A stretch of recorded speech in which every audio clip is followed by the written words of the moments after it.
Hello guys, magandang tanghali.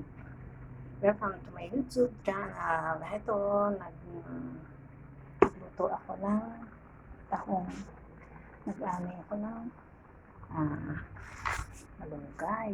Kumuha ako ng malunggay sa puno, dahong sili, kaya ang sili na ba. Ito, hindi ko na naiano yung pag-prepare. Ito, tahong.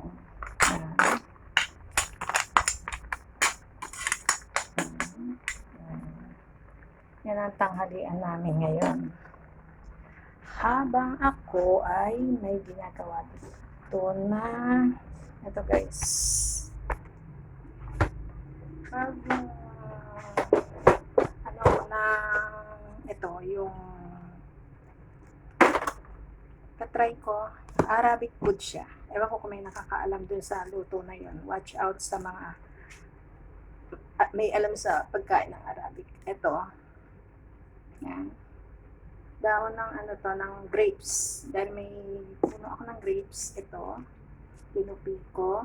Ipipreserve ko muna to. Yan. Nagpakulo ako ng, para sa preservation niya, nagpakulo ako ng tubig na may asin. Ayan. So, ibubuhos ko doon. Ayan muna siyang ma-preserve. Tapos, pag na-preserve na siya, i-ready ko yung ingredients, guys. Tatry ko lang. Kasi nung nasa abroad ako, paborito ko yung pagkain ng yung Arabic food na yon. Talagang yun, bumibili ako na gusto ko yun. Kaya guys, pakikita ko sa inyo ang pag-prepare noon. Talagang masarap. Sure ko yun. Kaya, ito, dito muna tayo sa niluluto kong tahong. Malapit na siyang maluto. Ilalagay ko na yung malunggay. Ayan, guys. Tutuwa.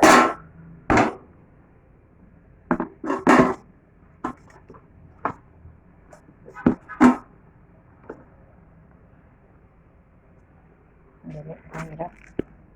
Maglalagay na ako ng malunggay sa aking niluluto. Ito. Ayan.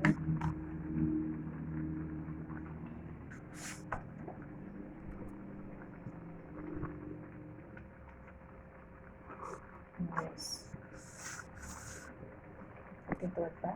Ayan. Ito tayo. Tapos na to, yan, talagay ko na lang dito, papaibabaw ko na lang. Yan ako direkta na. Ito na hinihimay-himay na ano. Kaya lang. Kasi lalambot naman kahit naman may pangkay dyan lalambot. Kaya mga kinuha ko lang, ang dami malunggay sa puno. Pag nalagay ko na to, halo siya, malunggay at dahong sili. Para tayo malayo sa sakit. Kailangan ng more vegetables, guys. Yan. Kaya guys, pagka nalagay na yan, konting kulo-kulo na lang yan, tapos na, luto na. Kaya, happy lunch, and thank you. God bless you all. Thank you. Please subscribe my YouTube channel, Carmelita Bautista 7251. Maraming salamat sa mga aking mga followers. Thank you. Have a nice Friday. Thank you. God bless.